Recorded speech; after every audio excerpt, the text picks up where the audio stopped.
Licensing other people's tech is a really quick way to get in an innovation game without having to start from day one. So it can be a really quick way to actually have a very innovative product without having your own patents. It's the second you think you're the smartest guy in the room, you're dead.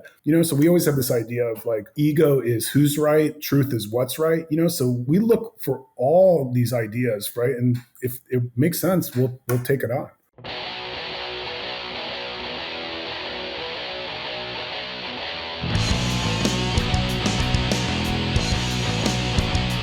Q4 is the busiest time of year for e-commerce brands. And if there's one thing that rings true year in and year out, so you have to get your shoppers' attention quickly. SMS makes it easier than ever to connect with customers through their phones. Trusted by brands like Brooklinen, Native, FanJoy, and more, PostScript is the go-to text message marketing platform for brands on Shopify and Shopify Plus. Learn more and get started with a free 30-day trial at postscript.io. Welcome to another week's episode of the Messenger Mastermind podcast. As always, I'm your host, Jeremy Horowitz, and today we're joined by an incredible guest, someone who's going to get into something I don't think we've ever even talked about on the show before, so I'm really excited. So without further ado, allow me to introduce Afif Ghannoum, the CEO of Biohm. Afif, how's it going? Good. Thanks for having me. Really excited to dive in. I think we're going to cover something really interesting of how you can actually leverage B2B to build your brand. But before we do that, how'd you get into this crazy game of e-com? So my background's as a biotech attorney, and so for the last 10 plus years, I've been basically taking science innovations out of academic medicine and turning them into products. And my partner in that has been my dad. My dad's considered one of the leading microbiome scientists in the world, Dr. Afif Ghannoum. And so to this day, he's funded by the NIH. So it started in 2010. I was a big firm lawyer, and I was helping other people bring their dreams and aspirations to life. And my dad had these really cool inventions. And I thought, well, why am I doing this for other people? Why don't we try and do it? So we created an oral care company, sold products in 27,000 retailers. This was really before the age of e-com. Like some people were doing it, but there was really no Shopify, Facebook ads. It was like Google. So it was all about retail. So built that business. We actually licensed the technology to a couple different very big CPG firms. And then 2016, my father did a really big clinical trial, and he discovered that fungi had a really big role in digestive health, but no one was talking about that. So I thought, that's kind of interesting. So we created Biohm to be, the first company to purposefully design products to balance both the bacteria and fungi in your gut. And so it started as an idea, and we started with a probiotic, and we also created a 23andMe style gut test. So you can figure out what's going on in your gut. And that was 2017. And here we are today. Okay. So I know we're going to get into a couple of topics, but one thing I want to just ask, because it's such a unique story and also just very cool that it was a family business that then has seen almost every evolution of like a business model from retail to license to now D2C, is what was kind of that greatest throughput of like, what are the lesson that you learned that helped when you were in retail and then when you're going through licensing that's now made the D2C so successful? So the number one thing is you are never going to market or digitally anything your way out of not having very good products, right? So for us, the critical thing, because I get a lot of entrepreneurs that have like interesting product ideas, but I always say is like, look, if you're a Me Too product or you're close to a Me Too product, don't even bother. It's very difficult to grow a brand, even today, like post iOS, all those things. So to me, it's critical that you really have a true innovation. So everything we do, we always look at, can we get patents around this? Can we get strong, even other types of trademarks other types of IP like trademarks? Can we really do something that's really differentiated? Because I think the thing is people approach e-com and business, I think the wrong way. They think in order to build a big business, they have to be e-com, but we're actually channel agnostic. We just want to build a large business. So whether that's through e-com, through retail, through licensing, through B2B, we don't really care. And we think if you're careful about it, you can actually do all of those things and they can really complement and build like super value in the business. So that was really one of the things I realized was that if we built off really strong IP from day one, we'd have a lot of options. As an example, we built a brand in a very niche oral care space. And we were the number 2 player in retail. And we're like, wow, that's awesome. Except the number 1 guy had 95% of the market. We had 5% of the market, right? So we were getting just crushed. And so the best deal for us, where we got the most out of it monetization wise, was to actually license our IP to them, right? So that's one of the things when you start from a premise of extreme innovation, you really have a lot of options. Whereas, like, if all you're doing is, trying to do slick marketing around an e-com play, and all of a sudden iOS changes, you don't have a lot of options, right? So that was, for me, anything we do always has to be built around a lot of IP.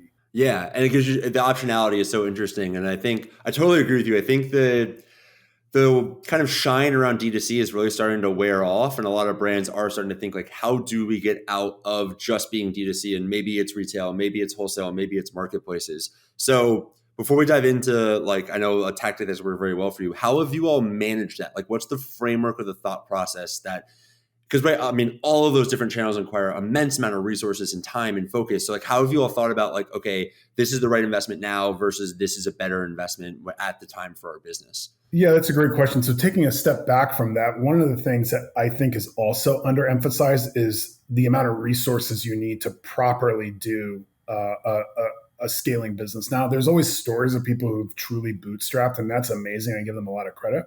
But what we found was, if we were going to, pursue like strong IP, a couple strong channels, we really needed good funding. So we raised capital almost from day one to be able to do that. And so both institutional and angel. So that's one of the things I'd say too, is really understanding, like, what are the capital needs and what you're trying to do. Because you're right, you can get pulled in a million directions, and it's really easy. Everybody always talks about, like, shiny object syndrome. It's really easy to get pulled the other way. So what I always say is, I always look at the opportunities up front, and I say, okay, in case we want to come back to this, what do we have to do now to make sure we keep that optionality? As an example, from day one on our packaging, and we actually have, here's a new iteration of our packaging, you'll see we always had powered by, Biohm FX. We always had that on our packaging, right? Because we always wanted the optionality, like, we may not ever license our tech to other people, but we wanted to show that was a possibility. So, like, I always say, like, make sure you're giving yourselves those options by day one, protecting the IP. Day two, having really clean documentation around what you're doing, with investors. All of these things allow you later on to pursue things that, if you don't do it up front, it's really hard to backtrack and do that. So, the framework is really like, are we going to get ROI out of this within the next 6 to 12 months? Because things do take time, especially if you're trying to do licensing, or, like, even, I know we talked before we aired, like, ambassador sales. These things don't happen overnight, but we always look and say, okay, are we able to, for a small investment over the next 6 months, get that return? Easy example is ambassadors, right? A few years ago, we saw kind of the writing on the wall, like, wow, these people who talk about the product, people are buying, from them. So we said, okay, well, what if we invested in that? And so the investment for us was having a dedicated person and an intern that all they started doing was reaching out, to potential ambassadors and what people call, like, influencers. And what we saw was, it took 6 months, but we started to have hundreds and hundreds of these people, and they were generating real sales. Well, at that point, it made sense. Okay, let's put some real investment into this, right? How do we build out nice assets for them? How do we really structure the compensation model? All those things. But at first, it really was only, taking a pretty junior person and having them methodically reaching out day in, day out. Yeah, that's such an interesting strategy, because I feel like most people are disillusioned that, like, they don't think you can scale on, like, one really hardworking person and a spreadsheet. And it's just funny to see how many core parts of so many big businesses have been built that way. So can you just walk through, like, I feel like ambassador was something that was very in vogue a couple of years ago, kind of fell out, and now people are starting to re-look at it. So, for considering that you did build a successful program over that time, like, what were the processes? How did you structure it? What did outreach look like that made that ambassador program so successful? Yeah, so to hit it over the head, I think the problem why it's gone in vogue and out of vogue, and now people are coming back in vogue because of iOS, frankly, is people think that there are silver bullet solutions to a lot of these things. So, for example, ambassador programs, people thought they could just sort of set up a page, say, oh yeah, sign up, you'll get a discount and you'll get a commission. And then they're kind of disillusioned, like, well, why aren't people doing it? And it's, the reality is that ambassador, it's a person, right? Like it's hard to put yourself out there. It's hard to like, consistently be making good posts about products that people actually care about. Especially like we found a lot of success dealing with, sort of that. And there's different definitions of this, but like a micro influencer, like 5 to, maybe 25, 50,000 followers on their accounts. And what we found was that it wasn't working unless we were willing to have ongoing weekly touch points with the ambassadors, whether it was an email or a post, that we had to actually create assets for them to make their life easy. Like for them to actually create a post with that looks nice with your product, that's not easy, right? So we're like, well, why don't we do like nice lifestyle photos that they can like repurpose? So what we found was that vast majority of people, when we were looking at other people's ambassador programs, it was really I'm trying to think of the word, but they weren't actually treating it like these are people. They thought it was something you could kind of set up a page and would just start generating sales. The other part was proper expectations. Initially, we thought, even if we don't really generate sales off this, if all we're getting are awesome UGC, really great testimonials, really nice content that we can repurpose, that is a giant win. So from day one, we didn't go into it expecting to, build, an 8-figure channel, and candidly, that took probably the first year to hit 6 figures in commission, in sales from ambassadors. Now, though, once we hit 6 figures, getting to $500,000 in sales, and now we've done over 7 figures annually on ambassador.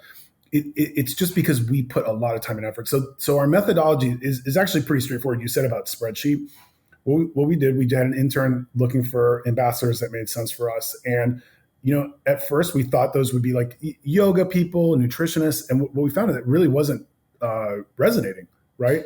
And so we finally tapped into a vein of people that were basically extreme fitness influencers, right? So bodybuilders, CrossFitters, those types. That turns out they have a lot of digestive issues. Now that wasn't purposeful on our part. We just happened to come across some of those people, and then people in their network saw, and it built from there. And we found, wow, this audience, it really resonates what we're doing with them, because our products are very heavy duty science, in the digestive health world. These were people that weren't looking for like a run-of-the-mill product. They were actually dealing sometimes with pretty severe digestive issues. So they were looking for a lot of science. So that really resonated, right? So it really was as simple as on a spreadsheet, getting hundreds and hundreds of people that weekly we were reaching out to. That's the other thing. We reach out to a lot of people every single week. We track all of it. And then from those, we had no ask, could we send you some samples, see what you think? And just by pure funnel effect, some percentage of them would post about it. If they posted about it, then we very lightly ask, hey, we have an ambassador program. Do you have any interest in it? And some percentage of them would sign up. And the ones that sign up, then we talk to them about which assets resonate. We would do weekly contests and monthly contests around not just sales, but like best content. Because if you're a person that has a really dedicated audience of 2,000 people, and the company's saying, hey, whoever has the most sales, you're going to win a contest, you're looking at like, well, I don't have a big audience, right? So they're never going to do it. But if you're like, we don't really care your audience size, we just want to reward whoever creates the best content. Now you're motivating a lot of your base that may not be able to compete on the sales front, right? So it was just being creative about like, how do we engage these people? We'd see people that maybe were close to like a different commission level, and we'd push them and say, hey, you're 3 sales away from hitting this for the month. Maybe it's worth an extra post. Those little things matter. So, we found that it was basically when we were building ongoing relationships and engagement. So now we have a team of 2 or 3 people that do it. This is what they do all day, every day. It really resonates. These people really care about the brand. And some of our biggest ambassadors, like we have one woman, first month or 2 of sales, she generated a couple hundred in sales. This past year, we've cut her $30,000+ checks in commission, just because we also got lucky that not only did Biohm resonate with her audience, but she was growing her audience at the same time. So, that's the other thing. You can't always predict who's going to be a great ambassador, who can't. Treat everybody, even the smallest guys and the biggest guys, like they're a VIP. Yeah, and so it's so interesting. It sounds exactly like the way that we like anybody that really does influencer seeding. Also, if you're going to do UGC and content, and I think the really interesting insight that you mentioned there that I don't think enough people appreciate when they go into it is like you learn so much about your customer and your market that it sounds like you almost had a pivot of it was like we think it's actually this group, but really this other subgroup is way more valuable. And then when you, I'm sure, ads, everything really targeted that. So the other question I have was, were you also leveraging that UGC in your paid channels as well? 100%. So we're really aggressive about that. So we'll leverage UGC. That's mostly from ambassadors, but when there's PR hits we've had, we turn those into ads, right? So that's something that you see a lot of people starting to do that, but this was something we've been doing a number of years that we'll do quick cuts of various ambassadors talking about the taste of the product. And the other thing also, I think it basically applies to everybody, but it did definitely apply to us because our product is complicated science-wise, is we really honed in on how an ambassador was explaining the product in a way that made sense to their audience, right? So they would use these like really interesting analogies that we had never thought about. And so that was super useful, right? Like, because they know what's going to make sense for their audience. Whereas, maybe we're kind of like in our ivory tower, we wouldn't have thought to explain it that way, especially like, I'll give you an example. Initially, we launched with all capsule products.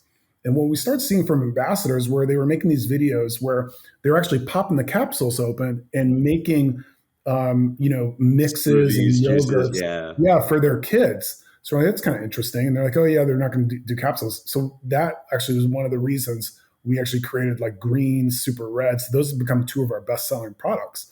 Why? It's the old story about like McDonald's, where the idea for a drive-through came from one of the franchisees who just like blew out a wall and started taking orders from cars, right? And so corporate saw that and they're like, it's kind of interesting, So you always got to keep your eye open. Like it's the second you think you're the smartest guy in the room, you're dead.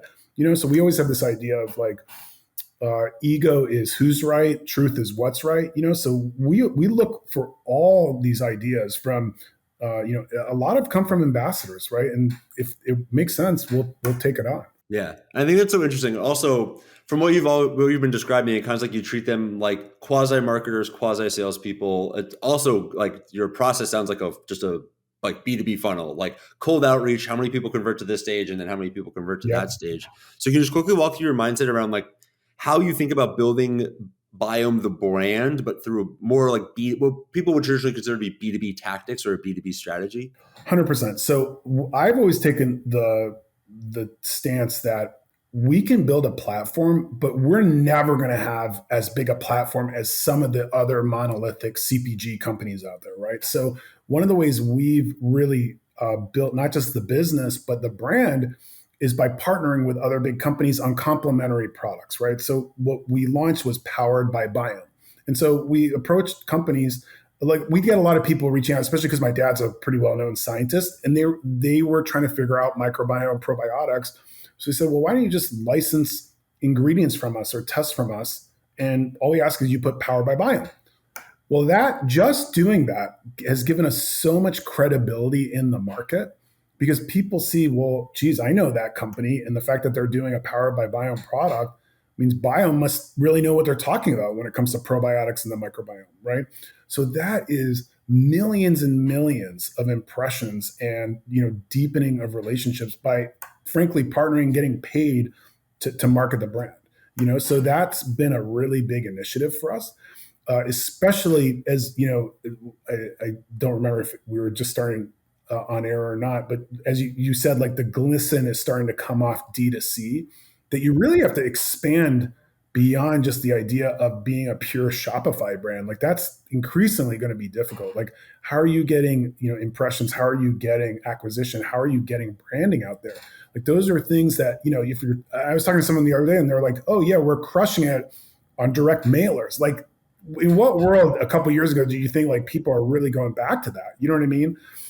So for us, that powered by Biohm has really been a big win for us because it also gives us a lot of credibility because of the types of brands that are partnering with us. Definitely. So I have so many questions here. I guess to start off with, For someone who isn't familiar with licensing, or for someone who isn't familiar with how this all works, can you just give like the really super high level 101 course on I'm a footwear brand or an apparel brand or some just business in general, and I want to go down this track? Like, how would I go about this? How would I start? Like, really high level. Yeah. So first, you can talk about it from both ways. One, licensing other people's tech is a really quick way to get in an innovation game without having to start from day one. So for example, Gore-Tex is a great example. Like you'll see Gore-Tex in jackets and shoes and those sorts of things. Gore-Tex is just this amazing, fabric that gives you like, rain protection, all these things, right? So if every company was trying to recreate that, it's kind of wasted innovation. Or you can just license it straight from Gore-Tex. And that's a giant win from Gore-Tex because, I said that you knew exactly what I was talking about, right? So the way the model, so it can be really, just to put a fine point on that, it can be a really quick way to actually have a very innovative product without having your own patents, without having, all the R&D that goes into that, right? So the way it typically works, there's a couple ways. One, and I've done both. You actually license your patents to another company. They are responsible then for everything from creating the product, from sourcing the product, from distribution, all those things, and you just get paid a royalty, right? And those royalty rates can vary. So the plus side about that is once you get those deals in place, you really don't have to do much. You just get paid, but they can take a long time to get in place. So a year, even 2 years sometimes. But they're really, really easy to run because, frankly, you don't have to do anything. You just have to maintain the patents. So that's one aspect. The other is you're actually selling the material to the other company under a licensing agreement. So for us, we will actually sell formulations as an ingredient for people to put in their other product. And we'll usually price it on like a per serving basis, right? So we will send them the raw material and they will actually make it. The third way is actually to private label products. And so we've done this with retail partners. We've done this. We're actually launching a couple of partners now where it's our actual products, but with their branding powered by Biohm. So we've done that with our microbiome tests. We have a couple of products that we're doing where they get it at the door in a bottle, label, everything, right? And we've actually also done that with software. I was telling you offline that we have a online microbiome quiz that we're starting to license out to companies. Same thing, but it's all skinned with their branding, and we get paid a fee for doing that. So once you get an IP based B2B business going, it's really great because the margins are really strong. It's really asset light, but you have to have really strong IP. The sales cycles take a long time, but once you're in there, you're really protected. You have a real moat around your business. Yeah, that's so fascinating. Okay, so I have a couple of just questions and ideas off of that. To me, the greatest challenge that I see with most brands that like we talk to is you're almost kind of creating your competitors or even empowering them to potentially outsell you. So how do you grapple with we want to build a huge brand, we want everybody to know about us, but also like this company A over here is also selling a as good or potentially better product because they have our core technology in their product. Yeah, that's a great point. It is a real balance. So the way we approach it is, especially in the supplement category, it's so massive that there are so many different product concepts and product categories that it's impossible that we could ever do all of them, right? So the way we approach it is we look for complementary product partners, right? So for example, we don't sell, I'm just making this up, we don't sell protein powders. So powering a protein product would actually make a lot of sense for us because honestly, we're not in that category. Or like we don't do foods, we don't do drinks, so there's a lot of products where we can sell with others and it's actually not going to compete with us. The other point though, is that these categories are so big that it's so unlikely that if they're selling it like that, it's binary, right? You likely can both sell and it's not an issue. In fact, I was telling you about the oral care company. That's what we did. We licensed to the other guys and we still kept the brand, so it's usually not where I run into it is usually the company we're licensing to, they want to make sure that they're not now competing against us. So there's always ways to, arrange the partnership that it's a win-win for everyone. But yeah, listen, if you have a shoe technology and you're licensing your shoe out, that can be tricky, right? So if you're a component of someone else's product, it is a lot easier. Yeah, that makes a lot of sense. That's so interesting. The other big thing that I was thinking of, and this is just really interesting, is like it's kind of like it's just the last stage of a partnership. I guess short of M&A, but like right, like do you ever do collabs or do you ever do mutual product launches with some of these businesses like the power drinks or protein shakes or those types of where you're not going to go into that market, but your customers probably would end up buying that, especially if it was part of your product in it? 100%. We actually we've done a few of those, and we've done them as limited edition runs. So, for example, there was a protein baking company that is big in the bodybuilding community for like a protein dessert company. So we did a powered by Biohm limited edition product with them, just as kind of like a product drop. I've wanted to do more of those, but it's almost as much work to do a limited edition drop as it is to do a full licensing agreement. That we just haven't been able to do as many as we'd like of those. But yeah, no, 100%. And that is as acquisition becomes increasingly challenging, I think more and more of those opportunities are going to open up because brands are looking to partner. Another one, as an example, Boxed Water. We did a partnership with them where they created like not regimens, but like collections, right? With Boxed Water, with our super reds or our super greens. And it was like a cool way to get on their site, our site, so we'll do things like that. But I think more and more people are interested in those partnerships where maybe a year or two ago, it wasn't as big a thing. Yeah, because I feel like the partnership angle is where a lot of brands are now kind of skating to now that iOS is just, I'm not going to say ruined the paid media channels, but definitely made it a lot more difficult where now these longer cycle, more elbow grease intense channels do make a lot more sense. So the other thing I wanted to get into, because I thought it was really interesting, and when I was checking out your site before we jumped on, is the quiz. And I feel like it's more of the most robust experience I've ever had. So I feel like a quiz is kind of like oversimplifying what it is, but can you just walk people through, because I feel like this is becoming really, really hot, and as more zero party just circulates the industry, like what you all built, how it all works in the funnel, and then what you all do with the immense amount of data that you're capturing on customers. Yeah, great question. So when I mentioned we have like a 23andMe style test.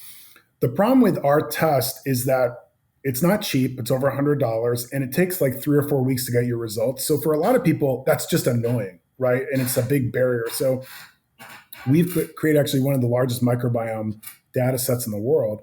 So I said to our data scientists, like, hey, are we able to actually predict with statistical significance if someone's likely to have either an imbalanced gut or Candida overgrowth just off answering a number of questions? And it turned out we were able to. So I said, okay, well, let's turn that into a quiz, like something you'd see on BuzzFeed, that, in just over a dozen questions, someone would have a good indication of whether their gut was imbalanced. And if they did, give them dietary recommendations and obviously product recommendations. So we launched that and we just kind of put it on site to see what happened. And it absolutely crushes it.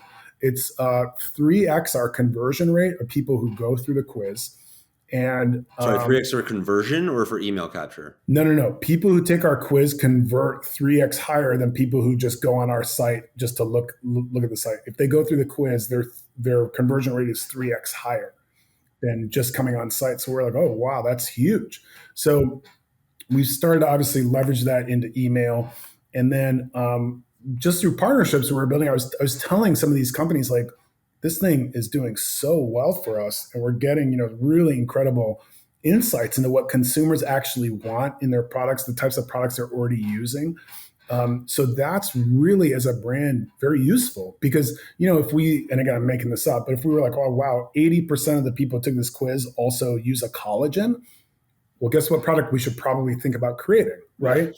So those types of insights, because when a consumer is taking a quiz, especially a health quiz, this isn't consumer research like a focus group where a lot of times what someone will tell you in a focus group does not line up with what they'll actually do when it's time to take out their wallet. A quiz like this, they're telling us because they want to get they want a real result, right? So they'll tell us reliable information on them as a consumer. Those insights are very valuable. So We started to license that out to other companies because we're saying, listen, very interesting consumer insights, but also like the conversion rate is ridiculous, So that's something that honestly we kind of fell into, but it's I think that's the future because consumers, they want value. The way I look at this is like whether it's the quiz, whether it's our tests. The story I always give is when my wife and I were first married, she really wanted this Louis Vuitton purse, right? So, okay, let's go, right? So I just out of law school, we were making a little bit of money. So we go. And I remember there was like a steam trunk in the boutique. I said, well, how much is that? And the woman's like, oh, it's $80,000. It's made by hand in this, in our French, like artisanal factory. And I'm like, well, how many do you actually sell those? I don't know, like 2 a year, right? Right. Yeah. Then we turn and it's like, do you want to buy this $800 faux leather purse that's made in some mass factory, right? And I never forgot that because we bought it because my wife wanted it. And I thought, the reason they're able to sell us a faux leather purse at that is because they have this amazing artisanal halo of a factory, artisanal factory in France making these beautiful steam trunks that the rich and famous use, right? So we looked at it and said, the quizzes are high science, the clinical trials we do, the tests we do, those we won't sell many of.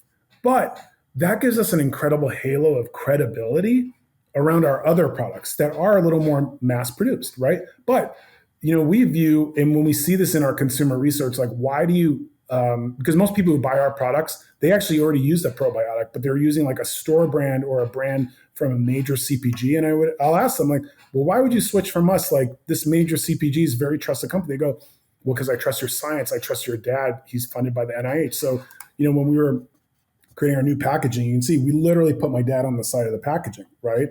Why? Because we know like that's a real halo of legitimacy, right? So that's the way I look at all these things is, some of them are monetization opportunities, but a lot of times they're credibility opportunities, which is so important now when someone's, just scrolling through Amazon looking for a deal on a probiotic. Yeah, definitely. It's so interesting. Like you leverage the founder story and then have that. Also, I feel like the premium product, I agree. Like people will trust you more just because it's like, whoa, they could build this. But the only thing I wanted to jump back to, because I feel like you kind of like quickly mentioned it, but I really want to dive into is you said you're licensing the quiz to other companies. So can you quickly just walk through like how that works, what you're doing and why, if it's so valuable for you, why are you giving it up to other people? Yeah. So the way we look at it is, so in those partnerships, we'll actually also get the consumer insights. So for us, it's valuable as well, because now it's not just our customer base. Because the thing is, as a company, you have to be very careful that it doesn't become self-perpetuating, that like, oh, this is all people want. But the reality is you serve a very niche market that becomes an echo chamber, right? So to us, the more types of consumers that use our products, the better. So for example, we have a microbiome test that we've licensed out, to practitioner companies. Now when we're doing clinical research, that data isn't coming from just our consumer who's like, a mother of school-age children. It's people from, thousands of practitioners' offices using it for all sorts of reasons, right? So like to us, we look at it as a way to enrich the data. And over time, that provides better, more valuable insights to us as a company.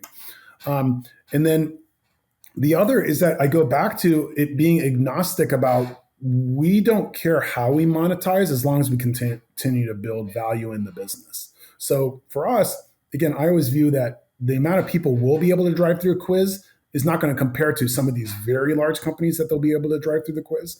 So that's just the way we look at it. Now, some people may not agree with that. They only want to keep their IP internal. I view it like increasingly you're going to have to look at different ways, to grow your business. And so for us, licensing out our IP is a big one. Yeah. And I think there's just so many interesting ripple businesses of like the practitioners could become ambassador, like new versions of ambassadors or even wholesale. There probably isn't even some sort of like insights business as a fourth or fifth business line off of this, going back to those massive players that like, hey, this is the results. And from the product innovation and ideas that you all got to different positioning, like, are you all also capturing people's contact? Like, is that a lead gen tool for you? Internally, it's a lead gen tool. It's not for obviously our partners. That's their data. So the way I look at it is, again, so we'll do a lot of microbiome data analysis. So the analysis you can do with a few hundred people that have a certain condition or a certain demographic pales in comparison to what you can do with 20,000 of those same types of people, right? So for us, it's really about a long-term value creation. We're not looking at it like, well, what are we getting out of this today? Like that's something that we've really tried to build into our ethos is like, what does this look like 5, 10 years out? And honestly, that can be tricky because you have confines of the business today. But I personally believe that's how you end up building a very valuable business is if you're able to make moves with that kind of an outlook. Yeah, definitely. Oh, that's so interesting. I feel like you have some pretty non-consensus views. So I'd love to ask you this question of like, what's one of your major gripes? Like what's one thing that you see happening all the time in the industry that just like you want to pull your hair out over? So like you're on LinkedIn, like I'm on LinkedIn. I think one of the things that is really, really, really, you have to take it with a grain of salt is when you're seeing a lot of people talking about high growth, amazing acquisitions that, you have to really, really wonder and ask how much is going into subsidizing those activities, whether it's like big fundraising, big, whatever it might be. That's fine. But I think, especially when you're starting out, that can be super intimidating, right? Because you look and you're like, oh my God, these guys are growing so fast. They have these amazing teams. They're getting all this retail placement. And the reality is like those things, you don't, let me take a step back. As a baseline, if you assume everybody has a very interesting, innovative product, a lot of times the people who are getting that major traction versus the ones that not, it comes down to a lot of connections and a lot of funding. You know what I mean? So I think that's one of the things that I think you have to be eyes wide open about, do these models actually work D2C, like profitably? And I think the reality is a lot of them don't. And it's going to come out in the wash over the next year or two. I think it already is, but that's probably my biggest gripe is people not being genuine as to how expensive it is to really build these businesses. A lot of people make it seem like, oh yeah, just, it's a hustle and the will and you'll get there. And it's like, no, I wish, but that's one of my biggest, kind of pet peeves in the space is seeing, people being put out there as crushing it. But when you see these public filings of these giant D2C companies that now are going public, that the reality is they're losing money. You mean they're not? And so the only way you do that is you're subsidizing. And by the way, that can be okay because you might have a model that's built off a lifetime value to CAC, but I don't think that's the way people are presenting it often. I think it's being presented like we're just crushing it and we're scaling. And it's like, that's not necessarily accurate. Yeah. I always like try to keep them, at least for my own self, to repeat the mantra of like, people are always crushing it publicly and it's always some sort of chaos privately. And I think that's a really important piece to keep in mind. So I know you're incredibly busy. I really appreciate the time. So in wrapping up, I have a couple questions I'd like to ask everybody. First one would be, if there's one piece of content, it could be anything, a book, blog, podcast, video, something that you saw that you would recommend everybody listening consume, what would it be? That's a great question. That's a great question. Well, I have a couple of really good ones here. I always think the Russell Brunson's books are really good about, like, so Expert Secrets, a number of those. Why? Because some people know ClickFunnels, some people don't. But the thing that those guys, that sort of world, like the Frank Kerns of the world and the Russell Brunsons really teaches about how funnel marketing really works. I think that's a critical skill to understand. So honestly, that probably would be my biggest one. The other guy, it's not a book, but I've kind of gone down a deep, rabbit hole with this guy. Is a guy called Alex Hormozi, Hormozi. He comes out of the information marketing world, but he's just an excellent marketer. So he's got a great YouTube channel. He's got a book called $100 Million Offers that, it's a quick read, but just the way to think about digital marketing and copywriting and positioning and offers. I'll give you a simple example. One of the things that, he really talks about is when you get someone to the edge of buying a product, they are firing in their mind why this is a bad idea for them, right? Like why they should not be buying this, right? So one of the ways you get a lot of people over is basically with an idiot proof guarantee of like, listen, if this doesn't work, we'll do X, Y, and Z, right? Like, and if you make it so like they're almost stupid not to take the deal, that's how you get a lot of people over the hurdle. Like that's something like guarantees I don't hear anybody talking about. You know what I mean? So that was something like, okay, that's a really interesting thing that it makes sense. If I feel like it's really going to be hassle free, if I don't like this product, I'm going to get my money back. There's 3 different ways to get a hold of the company. Because if you don't buy on Amazon, everybody assumes like this is going to be a pain if I need to return this thing. Little insights like that, I think, are super valuable. So he's the other guy I would definitely check out is Alex Hormozi. Yeah, definitely. I feel like that goes back to your comment earlier about product confidence of like you have an amazing product that you really believe in, and then you have the confidence to make those types of offers. Right. So my next question for you is going back to Afif, who was jumping from the legal realm into starting the business with your dad. What's one lesson that if you had to do it all over again, you'd nail the second time?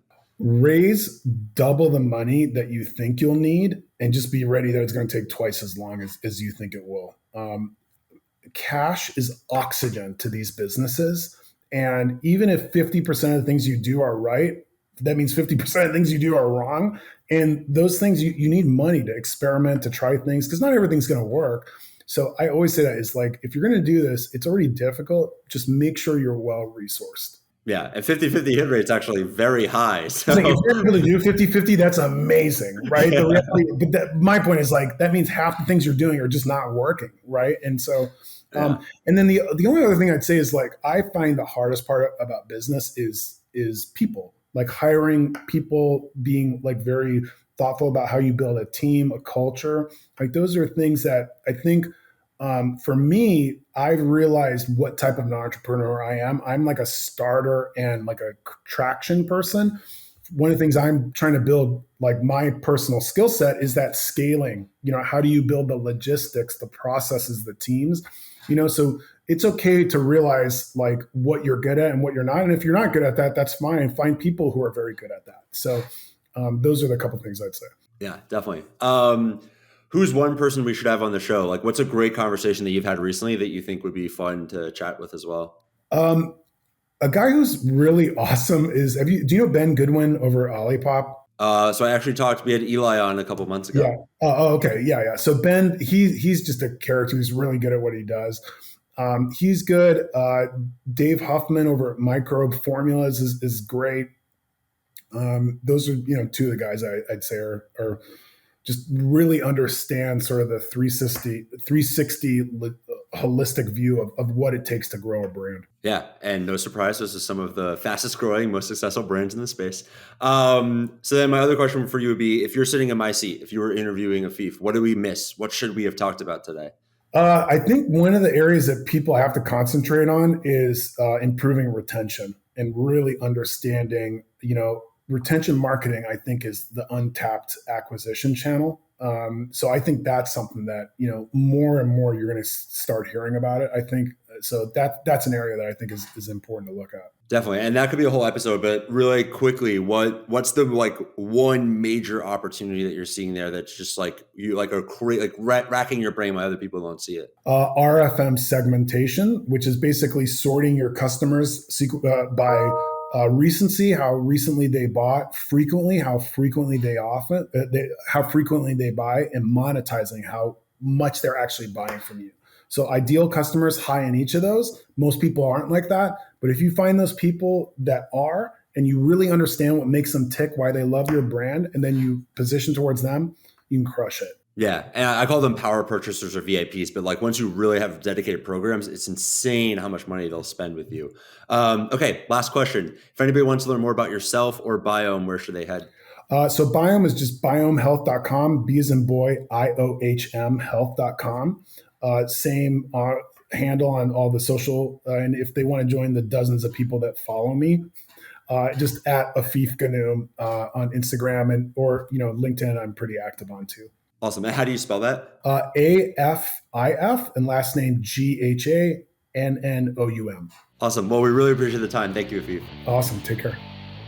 Thanks for listening to another week's episode of the Messenger Mastermind podcast. If you enjoyed today's episode, please share it with another e-commerce marketer. And always let us know what you think down in the comments below.